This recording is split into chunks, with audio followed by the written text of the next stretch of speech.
بسم اللہ الرحمن الرحیم. عن عمران بن حسین رضی اللہ تعالی عنہ قال. حضرت عمران بن حسین رضی اللہ تعالی عنہ سے روایت ہے، فرماتے ہیں قال رسول اللہ صلی اللہ علیہ وسلم، کہ رسول اللہ صلی اللہ علیہ وسلم نے ارشاد فرمایا، خیر امتی قرنی ثم الذین یلونہم ثم الذین یلونہم، میری امت میں سب سے بہتر میرا زمانہ ہے، پھر وہ لوگ جو اس زمانے کے لوگوں سے ملے ہوئے ہیں، پھر وہ لوگ جو اس زمانے کے لوگوں سے ملے ہوئے ہیں. ثم ان بعدہم قوما، پھر یہ تین دور گزرنے کے بعد ایسے لوگ ظاہر ہوں گے، یشہدون ولا یستشہدون، وہ آگے بڑھ کر خود گواہی دیں گے حالانکہ ان سے گواہی لی نہیں جائے گی. وَيَخُونُونَ وَلَا يُؤْتَمَنُونَ، اور وہ خیانتیں کرنے لگیں گے اور ان پر امانتوں کے سلسلے میں بھروسہ نہیں کیا جائے گا کیونکہ وہ امانت کا لحاظ نہیں رکھیں گے. وَيَنْظُرُونَ وَلَا يَفُونَ، اور وہ نظر مانیں گے، منتیں مانیں گے اور اس کو پوری نہیں کریں گے. وَيَظْهَرُ فِيهِمْ السِّمَنُ، اور ان میں بڑائی، موٹاپا، زیادتی، کثرت ظاہر ہوگی. وفی روایت، اور ایک روایت میں یہ بھی ہے، وَيَحْلِفُونَ وَلَا يُسْتَحْلَفُونَ، وہ خود قسمیں کھائیں گے حالانکہ ان سے قسم لی نہیں جائے گی. متفق علیہ. اس حدیث کو امام بخاری اور امام مسلم رحمہم اللہ نے روایت کیا ہے. آج کے درس حدیث میں یہ ایک حدیث پڑھی گئی ہے، اس میں صحابہ کرام رضی اللہ تعالی عنہم کی فضیلت ذکر کی گئی ہے، اور اس فضیلت کو ذکر کرنے کے لیے دو انداز اس حدیث کے اندر اختیار کیے گئے ہیں. پہلا انداز کہ میرا زمانہ سب سے بہتر ہے، پھر ان لوگوں کا جو میرے زمانے سے ملے ہوئے ہیں، پھر ان لوگوں کا جو اس کے بعد والے زمانے والے ہیں. تین دور کے اندر خیر ہے. خیر کا مطلب ہوتا ہے سب سے زیادہ بہتر. خیر کا مطلب عربک زبان کے اعتبار سے، گرامرز کے لحاظ سے اس کا مطلب ہوتا ہے سب سے زیادہ بہتر. تو خیر القرون قرنی، میرا زمانہ سب سے زیادہ بہتر زمانہ ہے. یہ تو بالکل واضح بات ہے، اوپن بات ہے، ہر مسلمان مرد اور عورت سمجھ سکتے ہیں کہ رسول اللہ صلی اللہ علیہ وسلم کا زمانہ سب سے بہتر زمانہ ہے. اب آپ صلی اللہ علیہ وسلم کا زمانہ گیا، مانے آپ صلی اللہ علیہ وسلم وصال فرما گئے، پردہ فرما گئے. آپ کے دنیا سے تشریف لے جانے کے بعد وہاں سے اب قیامت تک کئی زمانے آئیں گے. آپ کے بعد جو سب سے پہلا زمانہ ہے وہ صحابہ کا زمانہ ہے آپ کے بعد. تو اب وہاں سے لے کر قیامت تک جتنے زمانے آتے چلے جائیں گے، فرمایا ان سب میں سب سے بہتر، پھر ان سب میں سب سے بہتر میرے صحابہ کا زمانہ ہے. پھر اب صحابہ کا بھی زمانہ ختم ہو گیا تو اس کے بعد تابعین کا دور آئے گا. پھر اس کے بعد سے لے کر کئی زمانے ہوں گے قیامت تک. تو تابعین سے لے کر قیامت تک جتنے زمانے آئیں گے ان سب زمانوں میں سب سے بہتر زمانہ تابعین کا زمانہ ہے. مانے یہ تین زمانوں کے بہتر ہونے کی آپ صلی اللہ علیہ وسلم نے گارنٹی دی ہے. ان تین زمانوں میں خیر بہت ہوگا، بہتری بہت ہوگی. ان تین زمانوں کے بعد کیا ہوگا، یہ دوسرا انداز ہے جو حدیث کا ذکر کیا گیا، اور اس سے بھی صحابہ کرام کے زمانے کی فضیلت معلوم ہوتی ہے.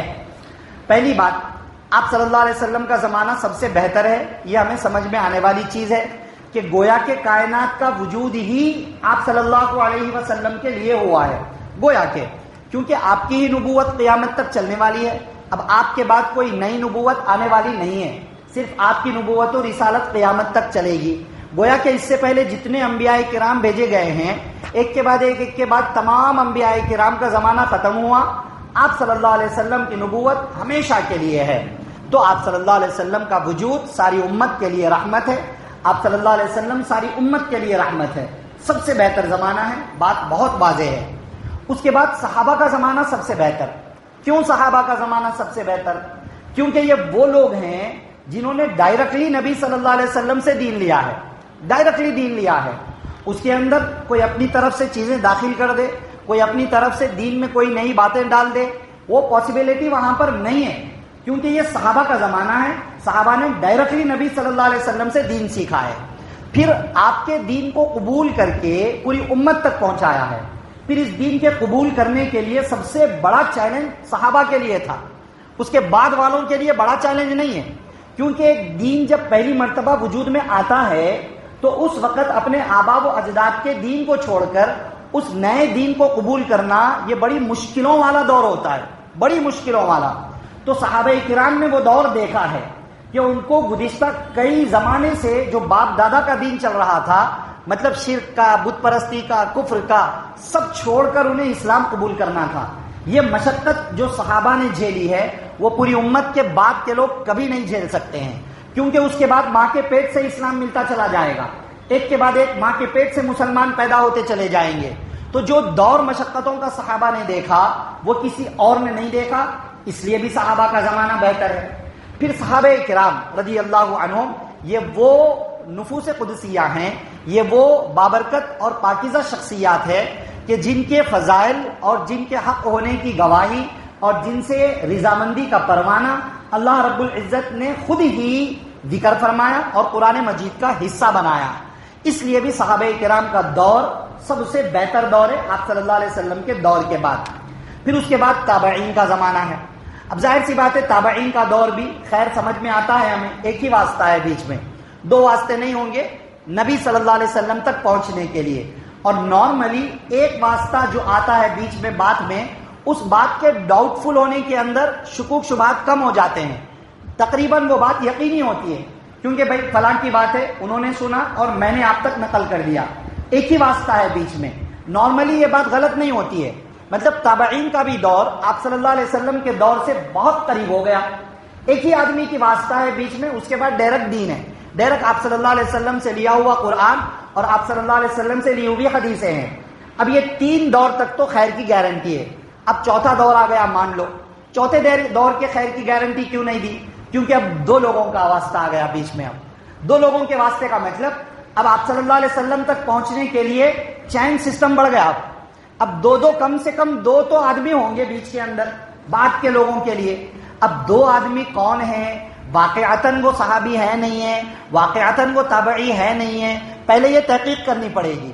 وہ تحقیق جب صحیح ہوگی، روایت نقل کرنے والا فقہ ہوگا، عادل ہوگا، قابل بھروسہ ہوگا تو اس کی بات پر بھروسہ ہوگا، ورنہ وہ بات ریجیکٹ کر دی جائے گی اور اس کو ایک سائڈ میں ڈال دیا جائے گا.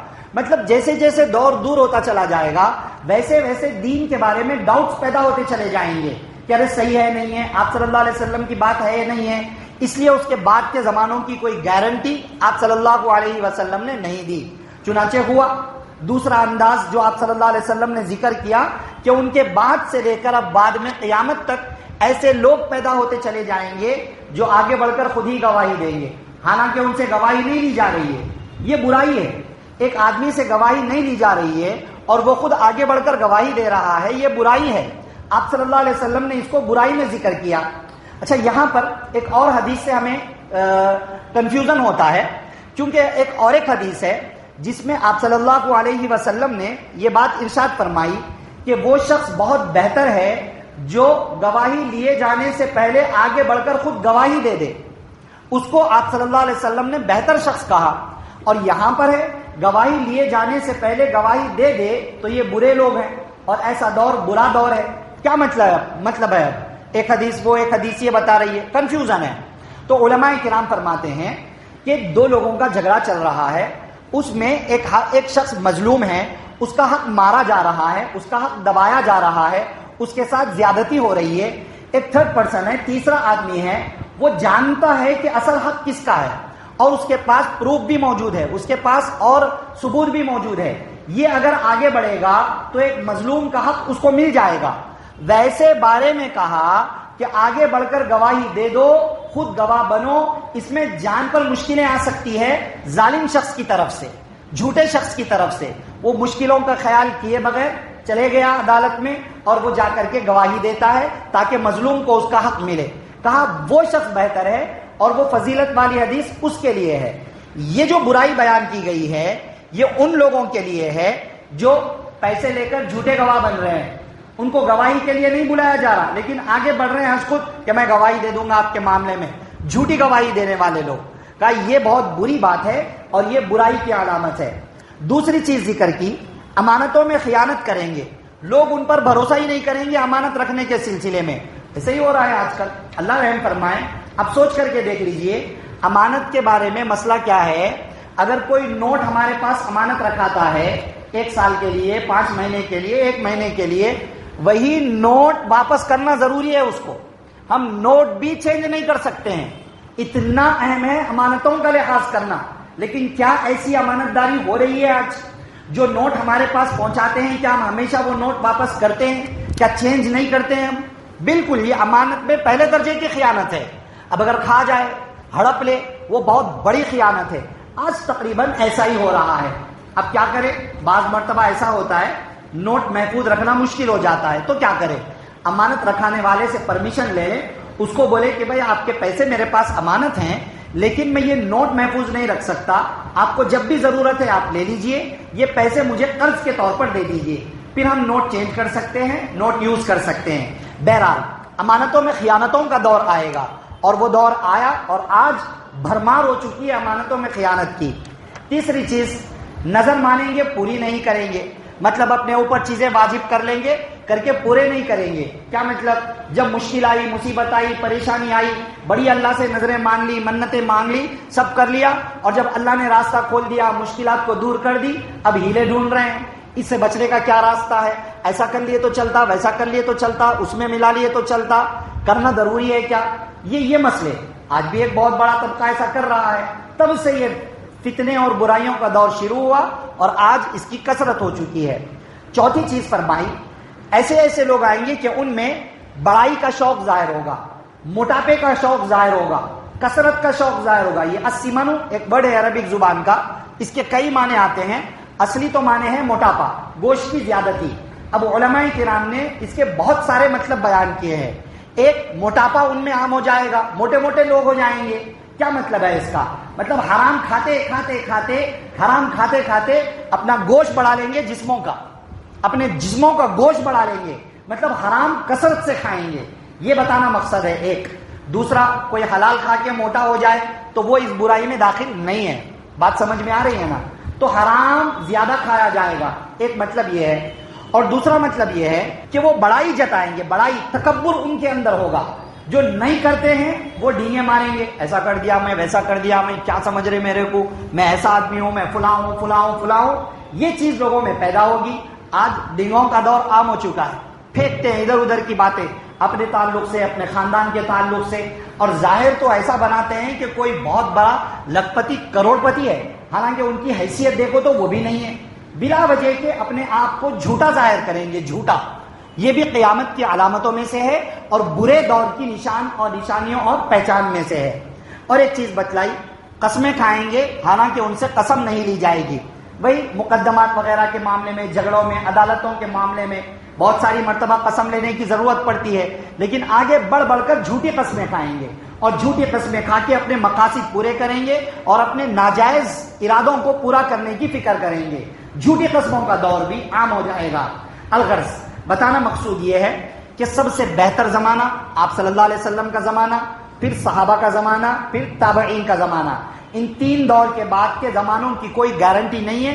یہ نہیں کہ پورا دور برا ہوگا، ہر شخص برا ہوگا، اس کے بعد جتنے بھی پیدا ہوں گے سب گناہگار ہوں گے. نہیں، وہ اس کے بعد کے ادوار میں برائیاں زیادہ ہوں گی، اچھائیاں کم ہوں گی، نیک صالح لوگ بھی ہوں گے. کیونکہ آپ صلی اللہ علیہ وسلم نے دوسری حدیث میں یہ بھی فرمایا کہ ایسا بھی زمانہ آئے گا کہ لوگوں نے مجھے دیکھا نہیں ہوگا لیکن وہ مجھ پر ایمان رکھتے ہوں گے، اور ان کے بھی فضائل بیان کیے گئے حدیثوں میں. مگر برائیوں کا دور ہوگا جہاں برائیوں کی طرف جانا آسان اور اچھائیوں کی طرف میں جانا مشکل ہو جائے گا. یہ بتانا چاہ رہے ہیں، ٹھیک ہے نا بھائی؟ اور دوسرا انداز، برائیوں کا دور، گناہوں کا دور، فتنوں کا دور، حرام چیزوں کا دور ہوگا. اس دور میں اپنے آپ کو بچا کر اچھائی کے دور پہ قائم رکھنے کی فکر کرنا ہے. خیر، جن صحابہ نے مجھے دیکھا، ایمان لائے، ایمان کی حالت میں مرے، وہ صحابہ افضل، ان کا دور افضل. پھر جن لوگوں نے ان صحابہ کو دیکھ لیا اور جن لوگوں نے ان صحابہ کو فالو کر لیا، پھر وہ بھی ایمان پر مرے، صحابہ کی وجہ سے ان کا بھی دور افضل ہو گیا. یہ ہے صحابہ کرام رضی اللہ عنہم کے فضائل. اس لیے ہم میں سے ہر ایک کو صحابہ کرام کا دل و جان سے احترام کرنا ہے، اور انہوں نے جو مشقتوں کے ساتھ میں دین ہم تک پہنچایا ہے، اس دین کی قدر کرنے کے لیے زندگی بھر صحیح عقیدوں اور صحیح اعمال پر جڑے رہنے کے ارادے اور فکریں کرنا ہے. ٹھیک ہے، دعا فرمائیے اللہ تعالیٰ مجھے آپ کو سب کو صحابہ کرام کا دل و جان سے احترام کرتے ہوئے ہم میں سے ہر ایک کو برائیوں سے بچتے ہوئے صحابہ کرام کی اتباع کرنے کی توفیق نصیب فرمائے، آمین۔ کل حضرت ابو بکر صدیق رضی اللہ عنہ کے فضائل کی کچھ احادیث پڑھی جائیں گی انشاءاللہ تعالی۔ سبحان اللہ و بحمدہ، سبحانک اللہم و بحمدک، ونشہد ان لا الہ الا انت، نستغفرک و نتوب الیک۔